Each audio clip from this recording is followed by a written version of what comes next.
এগুলা কি এইগুলা কোথেকে নিয়ে আসলে এটা? অত্যন্ত অভিনব কায়দায় টিফিন ক্যারিয়ারের ভিতরে তিনি উপরে মুরগির মাংস যেটা গরম এবং তার নিচে 3টা বাটিতে 3 কেজি গাঁজা তিনি সেখানে রাখিছেন, সংগ্রহ করেছেন এবং অপর একটা ব্যাগের ভিতরে তিনি 5 কেজি গাঁজা রেখেছেন। গোপন তথ্যের ভিত্তিতে তাকে আটক করতে সক্ষম হই। তাকে আমরা আইনের আওতায় নেব।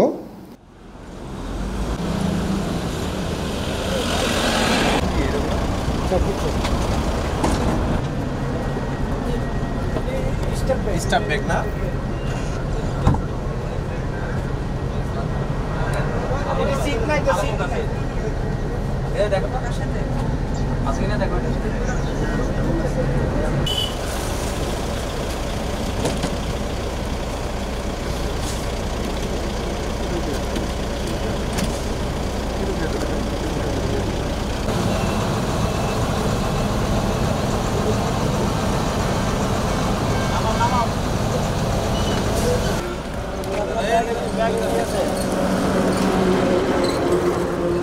এগুলা কি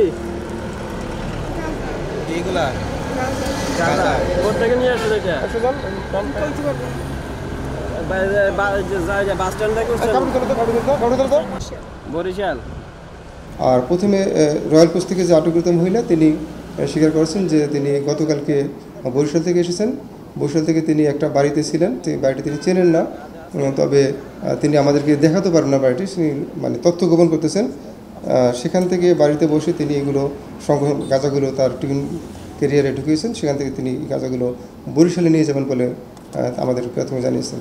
তো আমরা এই তদন্তকালে জানতে পারবো যে এর সাথে আর কে কে জড়িত আছে, কিংবা তাকে কে সহায়তা করতেছে, কিংবা পিছনে কে রয়েছেন বা এই গাঁজাগুলো তাকে কে সরবরাহ করেছে, এই বিষয়গুলো আমরা তদন্তকালে আমরা বের করতে পারবো।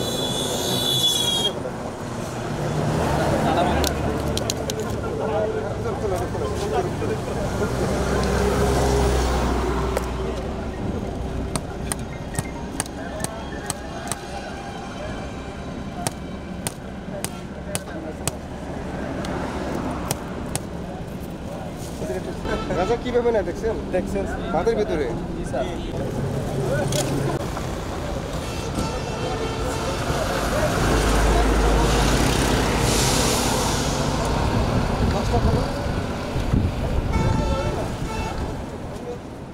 অপর এক অভিযানে ঢাকা চট্টগ্রাম মহাসড়কের যে নুরজান হোটেল আছে সেখানে আমরা মিয়ামি বাস তল্লাশি করি। তল্লাশিকালে ঢাকাগামী যে যাত্রী ছিল সেখানে ওমর ফারুক এবং সাজ্জাদ হোসেন নামেও 2 বন্ধু, তারা একটি ব্যাগে করে তাদের নিজ দখল থেকে আমরা 2 কেজি গাঁজা উদ্ধার করি।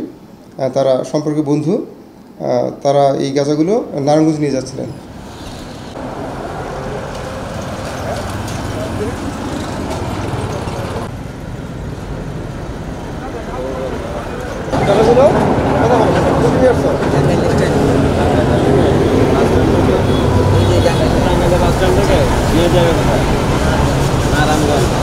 কোথায় নিয়ে যাচ্ছিল? কোথায়? নারায়ণগঞ্জ। কয়বার আসছো? এই ফার্স্ট আসছে চালে বইয়া। তোমার নাম কি? নাম ওমর ফারুক। ওমর ফারুক। এটা নিয়ে কোথায় নিয়ে যাবে? দিছে কে? মানে ওটা কিনে নিছো নাকি তোমার দিছে আমার এই লোক থাকতো তারা ওই আর কি গাড়ি বলে আগে তাহলে এইভাবে খাই দিয়ে এইভাবে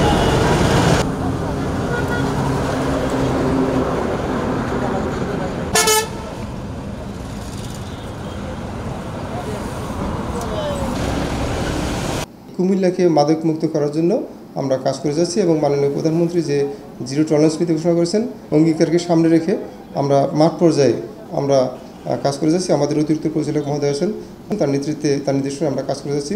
আশা রাখি এভাবে আমরা যদি কাজ করে যাই আসলে কুমিল্লাকে মাদকের যে প্রভাব রয়েছে সেটা আমরা কমিয়ে আনতে পারবো। আমাদের অভিযান অব্যাহত থাকবে। আগামীতেও আমাদের এই মাদকের বিরুদ্ধে জিরো টলারেন্স নীতি নিয়ে আমরা কাজ করবো মাঠ পর্যায়ে।